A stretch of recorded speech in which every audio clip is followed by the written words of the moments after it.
Welcome back to Novel iDeea. My name is Deea, and today we're going to do a final book haul of 2024. All right, so this is take 3, I think, in trying to do this. The heat is probably going to be coming off and on.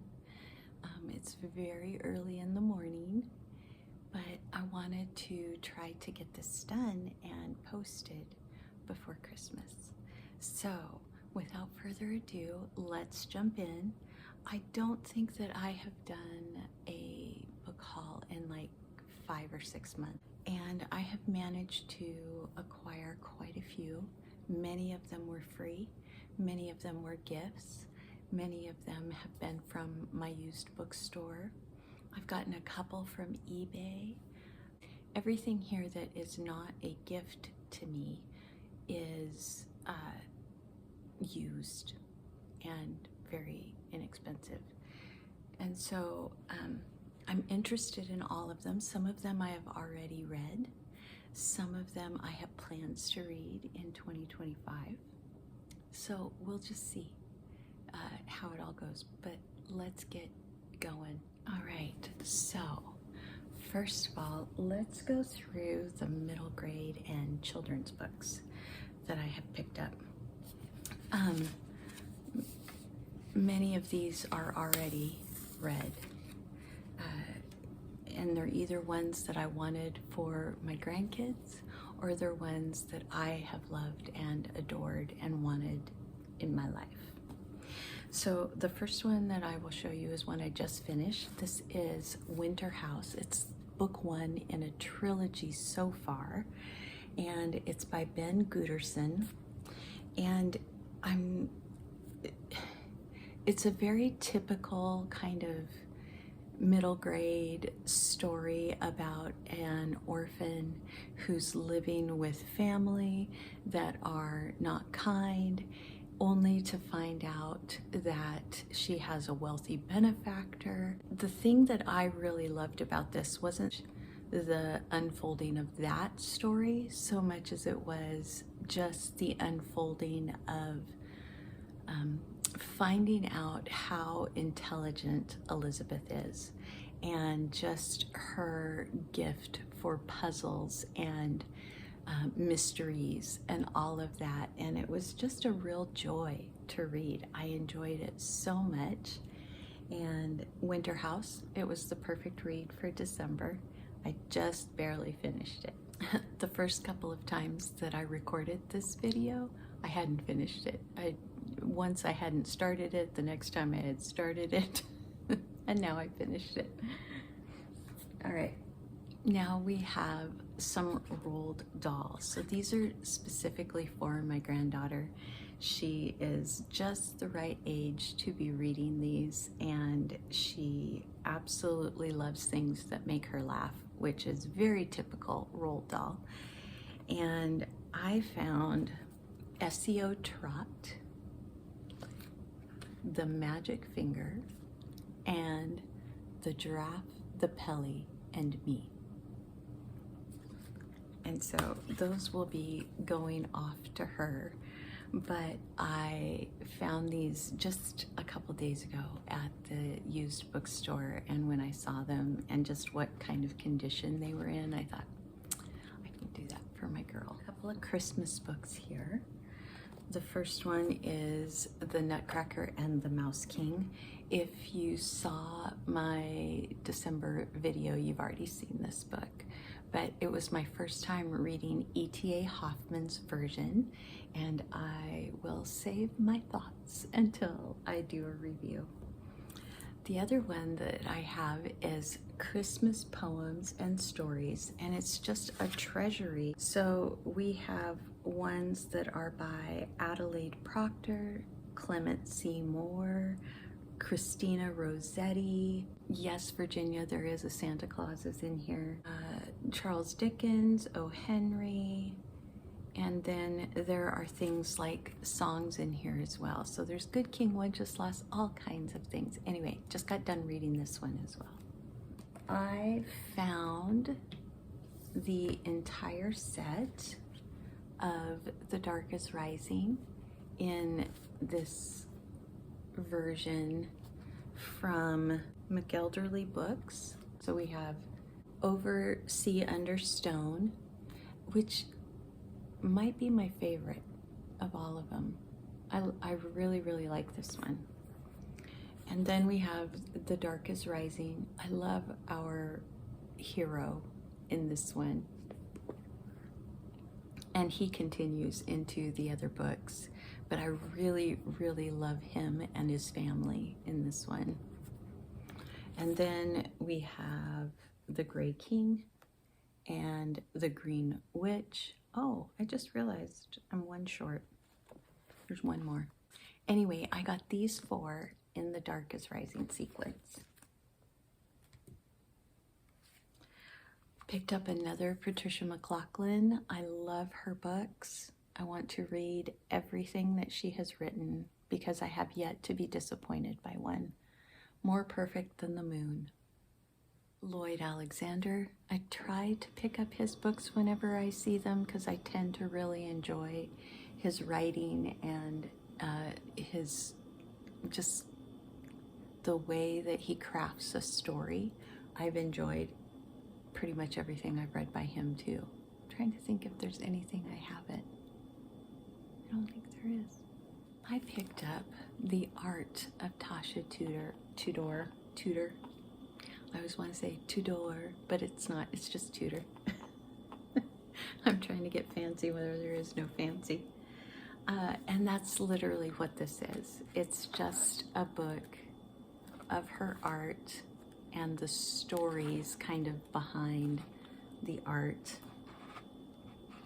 and the story of her parentage and all of that.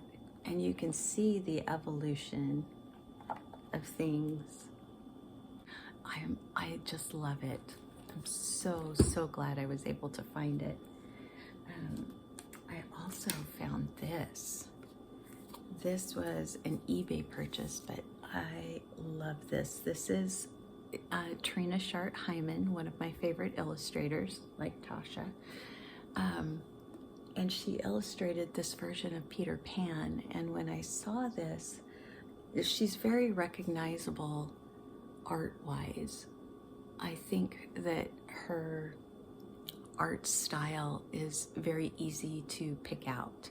And so when I saw it, I thought it was her, and I pulled it out, and sure enough, it's Peter Pan illustrated by her.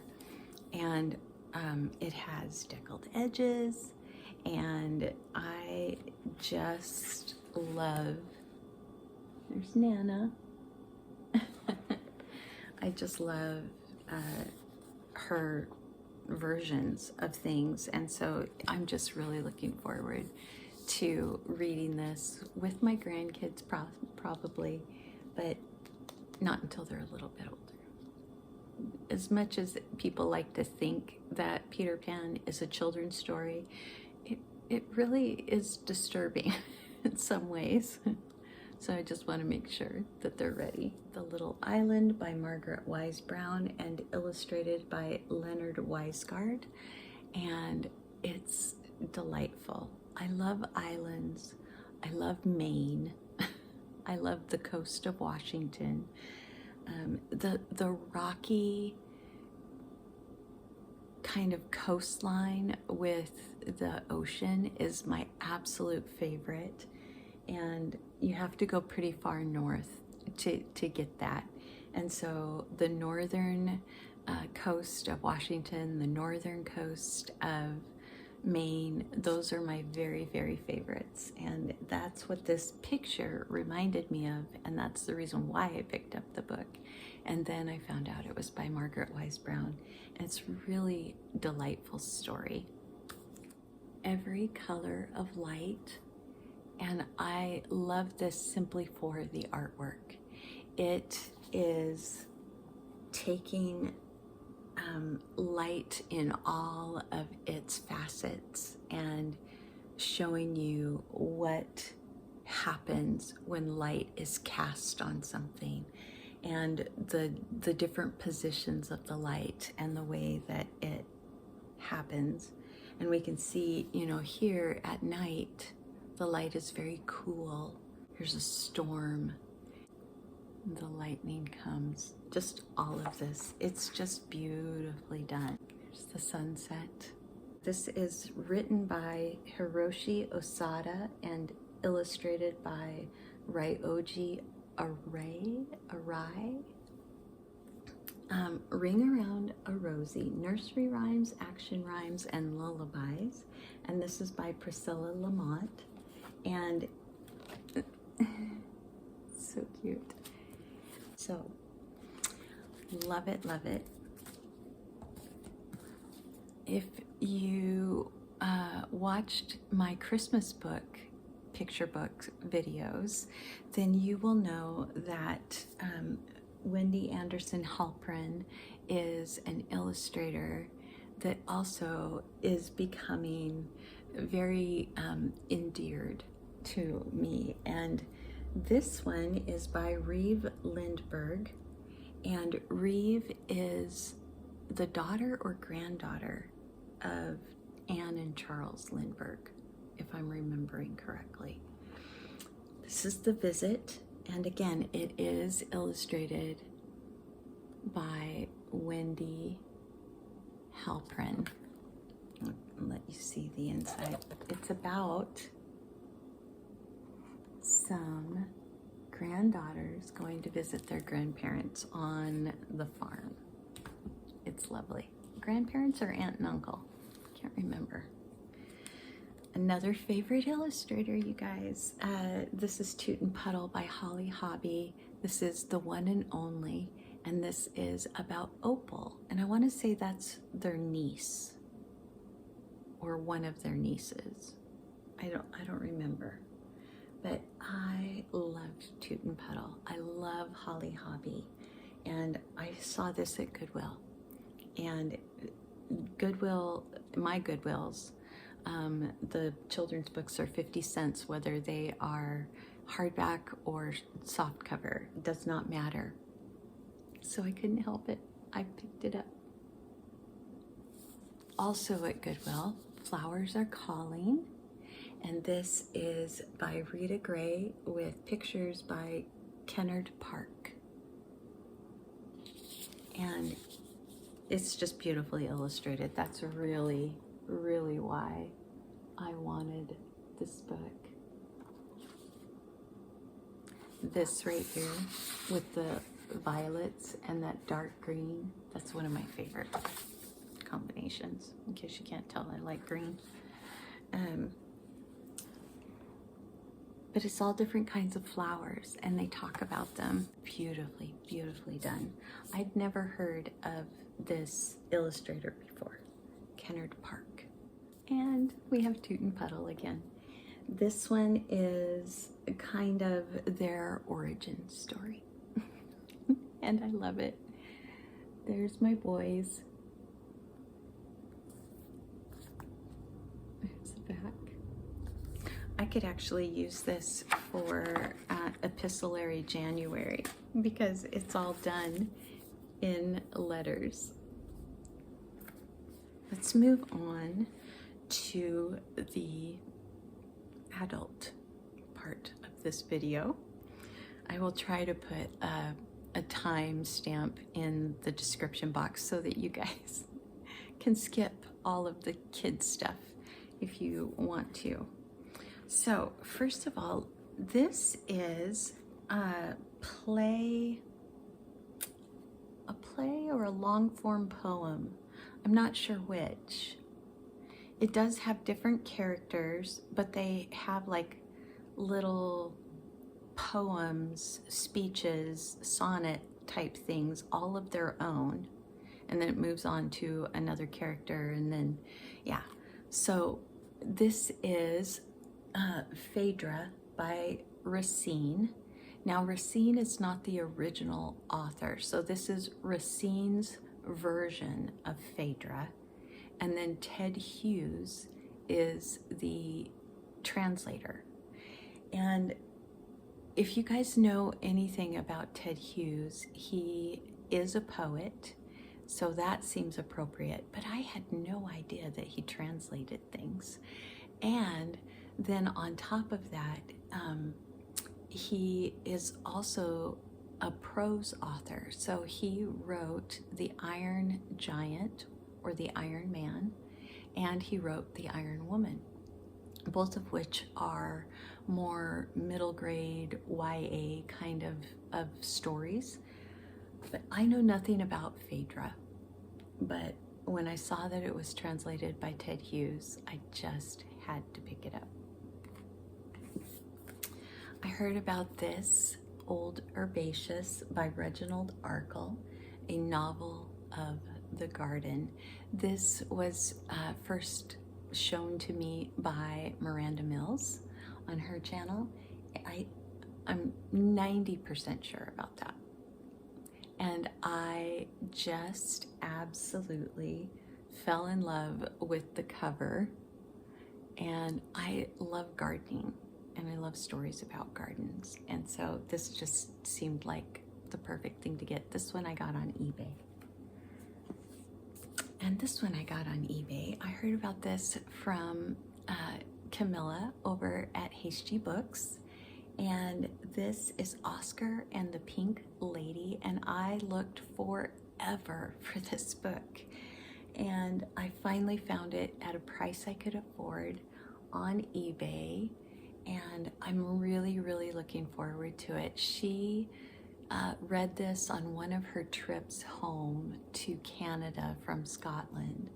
And she just really had such a deep appreciation for the story that it made me want to pick it up.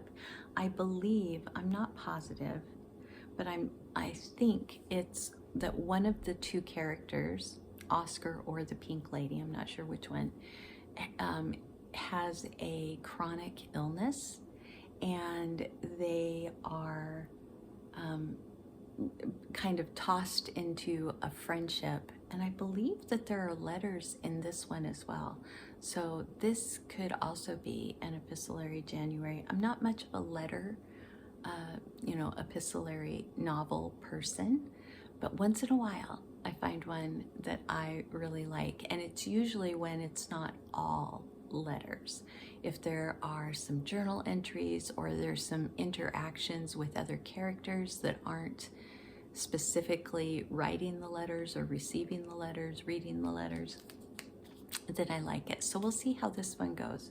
But I'm very, very much looking forward to reading this one. Everything that I have picked up at the recommendation of Camilla, I have never been disappointed by. Found this one very recently. This was in my 29 classic books that I would like to read this next year. And so this is The Chosen by Chaim Potok, or Potok, I don't know which way to say that.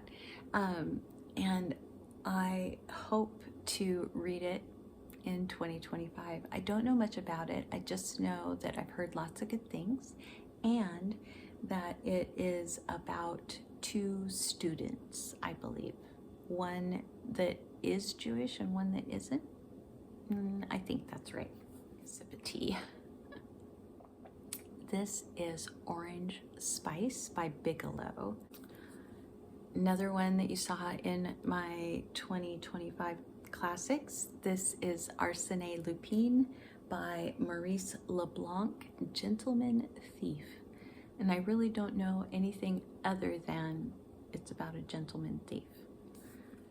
Joseph Conrad, I have a couple of his books in here. I have been grabbing them whenever I find them, especially in this Oxford World's Classic version. I really like the covers of his books in this, from this company. And so this is Chance. This is supposed to be his most compelling, complex female character that he wrote. I don't know anything else about it other than that, but I think this is the choice for my Conrad. for 2025. I think I decided on that. So here's the other one that I have. This is Nostromo, and I believe this is a war story. Okay, so this is more of a political story, I guess. And it sounds like it is in South America as a setting. So I'm looking forward to whenever I get to this one too. Dante, La Vida Nuova. This is a poem by Dante to his love. And so that's what it is. It's a love poem. I'm really looking forward to it. I love Dante. I don't know what else to say. This is tiny though. This is not Inferno or any of that. This is this is so tiny. This one is translated by Barbara Reynolds from the Italian. I have some selections from the Canzoniere. This is by Petrarch, and this was the last book that I put on my list from Jennifer Brooks before she passed away. And so I am really looking forward to reading this. It sounds like Christy and Tiffany, Christy Lewis from Dostoevsky in Space and Tiffany from Beautiful Minutia, are going to be doing a We Love Jenny January again. And so I think this might be my choice for that. Charles Dickens, The Mystery of Edwin Drood. I have to make sure that I say Edwin. I've been reading a 14th century set novel, and in there it's Edwin, and I keep wanting to say Edwin Drood, and it's not Edwin, it's Edwin. It's Charles Dickens. And this was the last book that he was writing, I believe, and it's incomplete, and so it stays a mystery.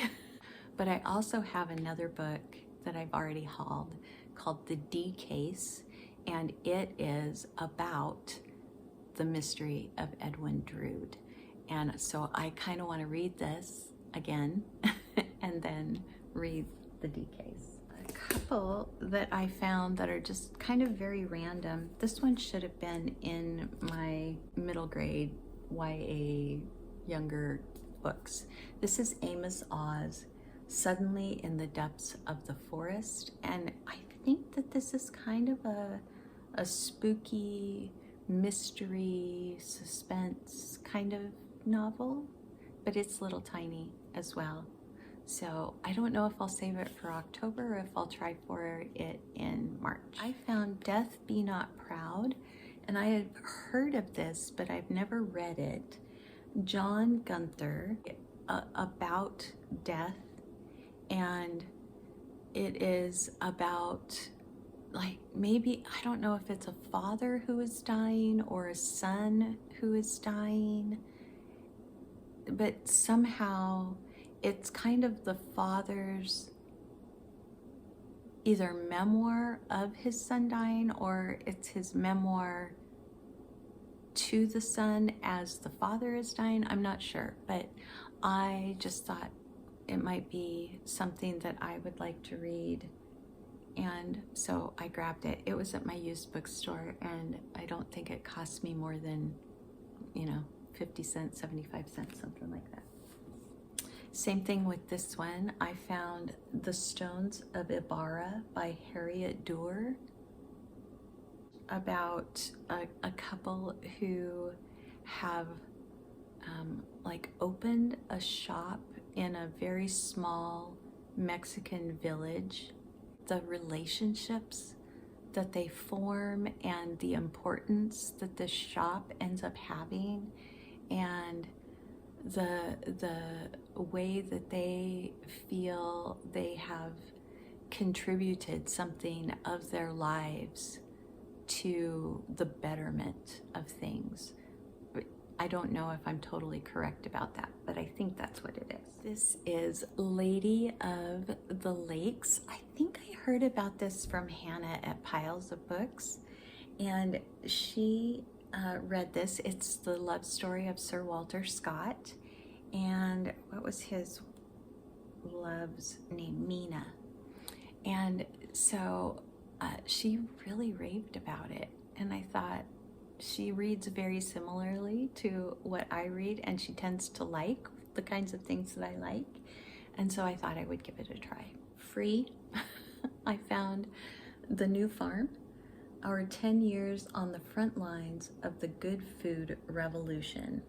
And I am a foodie, even though I am vegan, and even though I don't eat like gluten and sugar, I still love really good food, and I still love to make really good food. And I just want to know everything that I can about gardening, about raising my own, about all of that.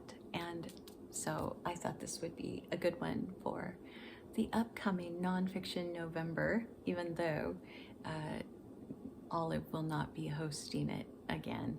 This might be a good one for Foodie February too.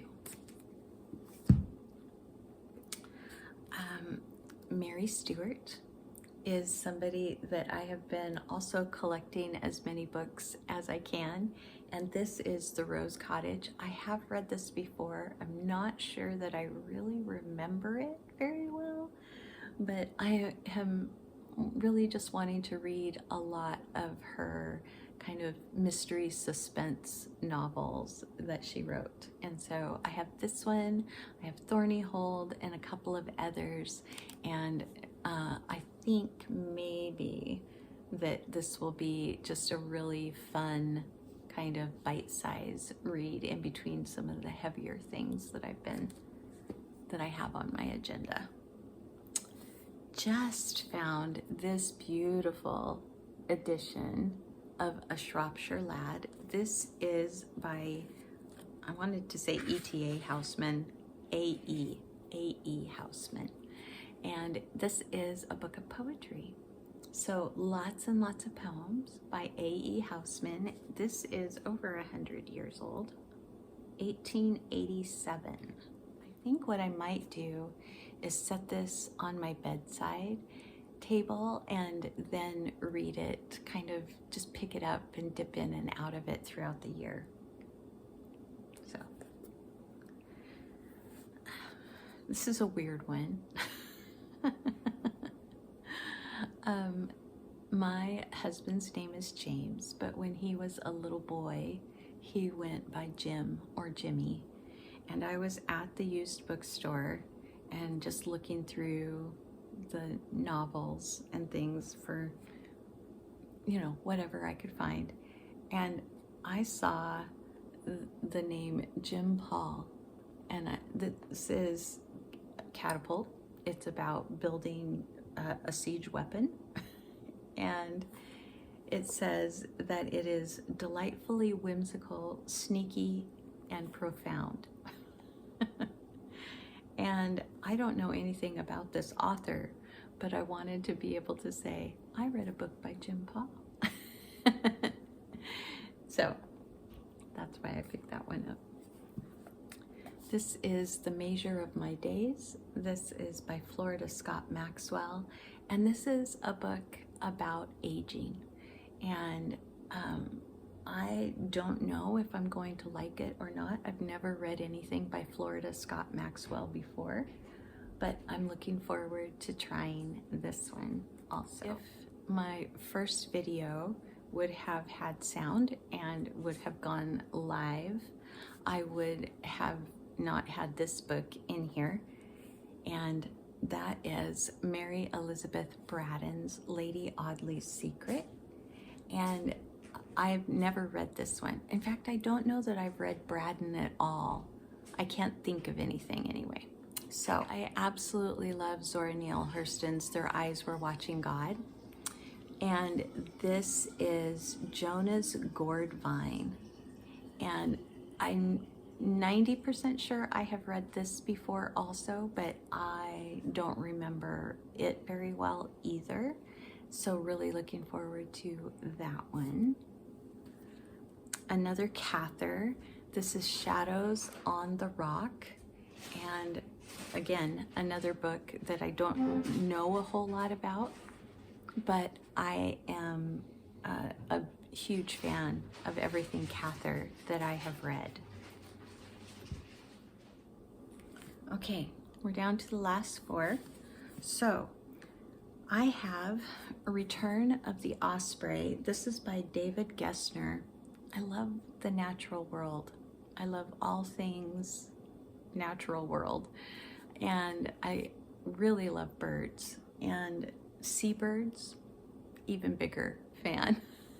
So I'm looking forward to finding out whether or not I like David Gessner on page. I've never met him before. So looking forward to meeting him. I found a biography of Roald Dahl. This is by Jeremy Treglone, and I didn't even know that one existed. I'd never seen a picture of Roald Dahl before, and yeah, he is so wacky and so vivid in his stories. I'm really looking forward to finding out what he was like in, day-to-day life. A book that I was gifted, and I am so excited about it. A subscriber and friend on the channel sent me Ovid's Metamorphosis, translated by Dr. Stephanie McCarter, and I have been wanting this for so long, and I think she must have seen me recently in a video say something about it, and that was not a ploy to get it, honestly, but it was a complete surprise. When I opened it, I almost started crying. It just really blesses me. So McCarter is the first woman to translate Metamorphosis by Ovid, and I have read Metamorphosis before, but I have not read a woman translation of it, and I'm just really wanting to see it from the female gaze, so to speak, and see how that changes it, if it changes it at all, and I'm just really looking forward to it. I'm so excited about it. It's already on my schedule for this next year. And then lastly, I have a book that I saw on Kim from Middle of the Book March. She talked about her most beautiful book on her shelf, or her most beautiful book that she'd bought recently, or something like that. I can't remember what it was, but it was a book that I had never heard of the author, and it really was a beautiful book. And when she said what it was about, I thought, that sounds really interesting. And then I was at a little free library and I found it, and it's in good condition, and it's a hardcover, and that is The Illumination of Ursula Flight by Anna Marie Crowhurst. It's supposed to be really kind of witty, really different, and I'm hoping that it's kind of that quirky historical fiction fantasy kind of read that just really works. I don't know if it will be, but I wanted to try it, and it was a little free library, and I was delighted. So that is everything that I picked up in the last 5 or 6 months, and at least everything that I could think of. That there might be some other books over there that I'm forgetting, but I think I looked back in my library app, and I think that this is pretty much everything that I have picked up since the last book haul. So that will do it for me. I hope you all are having such a wonderful Christmas season. It has been a difficult one for us. but really holding on to the love, the hope, the joy, the peace of this season because of who the season is about. And I wish that for all of you as well. I wish you love. I wish you joy. I wish you peace. I wish you hope. And I wish you the one. Thanks for joining me today. I'll see you in a couple of days, maybe after Christmas. I have some more videos that I had to re-record. So they're coming. They're coming. So thank you for hanging in there with me. See you soon. Bye.